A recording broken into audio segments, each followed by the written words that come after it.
la bienvenida al doctor Aldo Suárez, médico psiquiatra, expresidente de la Asociación Psiquiátrica Mexicana, entre otras. ¿Cómo estás, Aldo? Buenos días. Muy bien, Mónica, muchas gracias por la invitación. ¿Qué es lo que estamos viviendo colectivamente con esto que está pasando con el COVID-19? Fíjate que una de las preocupaciones que se vuelve así como inmediata dentro de todo el mundo de preocupaciones que tenemos actualmente es el de la salud mental. Sí. El de la salud mental porque siempre que tenemos un fenómeno de estos que tardamos mucho tiempo en entender, aparte de eso, pues tenemos que voltear la mirada hacia qué pasa en la mente de las personas, qué pasa en la vida interior de las personas. Y esta parte que tiene que ver con el confinamiento, con el aislamiento, implica toda una serie de casos no necesariamente positivos. Es decir, estamos ante una situación de emergencia tremenda en donde muchas de las personas, al salir a la casa a trabajar, a la escuela, etcétera, en muchas circunstancias lo que están haciendo es huir, Evadirse. evadir de una realidad en donde no necesariamente las cosas son bonitas. ¿Qué es lo que pasa? Sabemos de los altos niveles de violencia intrafamiliar, la violencia entre las mujeres empieza en la casa, ¿sí? Así es. Y esta situación de confinamiento, esta situación tan forzada, empieza a dar frutos muy rápido. Tenemos por ahí la evidencia de que empiezan a haber muchos mayores conflictos familiares, se altera la dinámica familiar, pero en lugares donde hay violencia, pues aumenta la violencia. Por ahí se ha estado mencionando mucho el aumento de los divorcios, ¿no? En China y lo que está pasando ahora en Europa.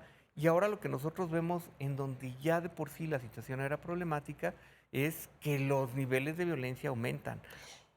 ¿Qué opinas tú al respecto? El día de ayer yo escuchaba a una especialista en terapia Gestalt que hablaba a propósito de cuando el encierro te lleva a vivir más o menos las mismas fases que el duelo. Y aquí está el enojo, o sea, este miedo que te da, el miedo convertido en angustia, que no es más que lo que no puedes tocar porque tienes miedo a algo, la angustia es el miedo a algo que no puede, que realmente no está representado más que en tu cabeza, en tu imaginación, y esto te lleva al enojo. Tiene que ver con esto, son sí estas fases de esta suerte de duelo que se vive cuando alguien se encierra. Sí, se ha manejado esto como un duelo. Evidentemente, la pérdida de la libertad, la pérdida de el contacto físico, todo eso, desde luego, implica toda una serie de emociones que no vienen en fases, como en el duelo característicamente se dice, sino que es todo junto. Hay muchas personas que están deseando ir a su casa, pero otras que están súper atemorizadas, no solo de infectarse, sino que puede resultarles mucho más amenazante estar en la casa y esto implica también una reacción generalizada de estrés.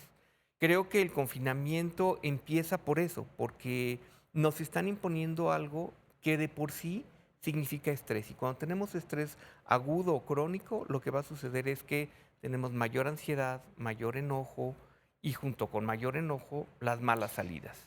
¿Y cuáles son esas salidas? Pues agredir La al de violencia. enfrente, ¿no? Sí, claro. Someterlo más, proyectar todas tus frustraciones en la de enfrente o en el de enfrente y desde luego no hacerte responsable de esto que tú estás viviendo. Entonces se nos complica mucho porque hace que si ya había patología, la patología aumente necesariamente. Y esa es la gran preocupación que tenemos en la Y actualidad. fíjate, ahora que mencionas patología, ¿qué papel juega el estado emocional en la capacidad de que tu organismo reaccione de forma negativa ante una posibilidad de infección? Mira, eso es bien interesante porque lo que sabemos ahorita es que la situación de estrés despierta una reacción generalizada en el cuerpo que puede tener muchas implicaciones. Liberación de ciertas hormonas que habitualmente no se liberan, ¿no? Mayor noradrenalina, mayor oxitocina, etcétera. Una situación de estrés hace que se liberen sustancias y que con esto cambie nuestra conducta. Estamos ante una situación en donde además de todo no entendemos lo que pasa, existe gran confusión, existe gran frustración Así es. y existe un miedo continuo a enfermar, a contagiar, a morir, desde luego. O sea, estas fantasías catastróficas que le llaman los psiquiatras. Exactamente. Todo este mundo catastrófico se activa no en una persona, sino en toda la población en general. Y algo que sabemos en las emergencias psiquiátricas es justamente, perdón, en una emergencia social como esta que estamos viviendo, es que todas las enfermedades mentales o se reactivan, se hacen ¿sí? más grandes. Las que ya estaban dormidas y que no tenían un problema. Pienses en la gente que tiene un trastorno obsesivo compulsivo. Pienses Híjole, en la ya me persona que imagino. tiene una obsesión con la limpieza, ideas obsesivas con la contaminación. A lo mejor estaban ya controladas y de repente se Siguen. reactivan de una manera brutal. O gente que no tenía patología, pero la situación de estrés se la va a La despertar envolvió. en ese momento. ¿Qué ¿sí? se puede hacer? Lo que se puede hacer, primero que nada, es tener conciencia que estamos viviendo una circunstancia totalmente nueva, totalmente estresante y que nuestra vida, ¿no?, va a cambiar en este momento. No dentro de 3 meses, ni dentro de 4, sino ahorita está cambiando nuestra vida porque estamos siendo forzados a vivir cosas que no queremos. Claro. Lo primero Claro. es tener conciencia. Y fíjate que una parte bien importante es aquella de la información.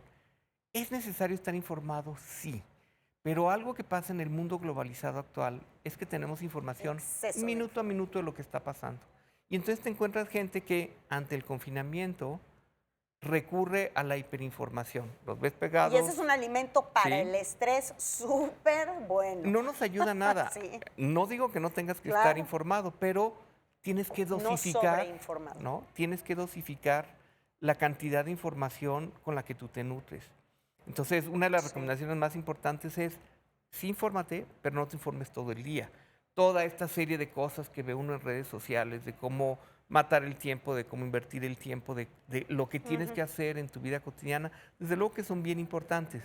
Sin embargo, hay que tomar en cuenta que si no haces conciencia que estás viviendo una circunstancia totalmente diferente, pues las personas van a empezar a dar tumbos, a tener las malas salidas. Fíjate que eso que dices es bien importante, aprender a discriminar la información de la que te vas a estar nutriendo y pues irse a las fuentes reales, no al Facebook, ¿no? Que se ha invadido de una manera impresionante y que hace que la gente también, ante información que no es confiable o que es anecdótica, pues entonces se Así es. encuentre muy conflictuada en las cosas que se deben hacer. Por ejemplo, ha sucedido esto en relación a los tratamientos. Evidentemente hay muchas cosas que parece ser que se están probando, antivirales que Sí. ya estaban fuera de uso, ciertos medicamentos, ¿no?, como la quinfamida, el Aralén, etcétera, que hay ahí alguna cierta evidencia, digo cierta evidencia de que puedan ser de utilidad. Y entonces la gente ya está comprando medicamentos, ¿no?, Sí. que tal vez ni siquiera vayan a servir, haciendo una serie de providencias, ¿no?, para algo que no está demostrado.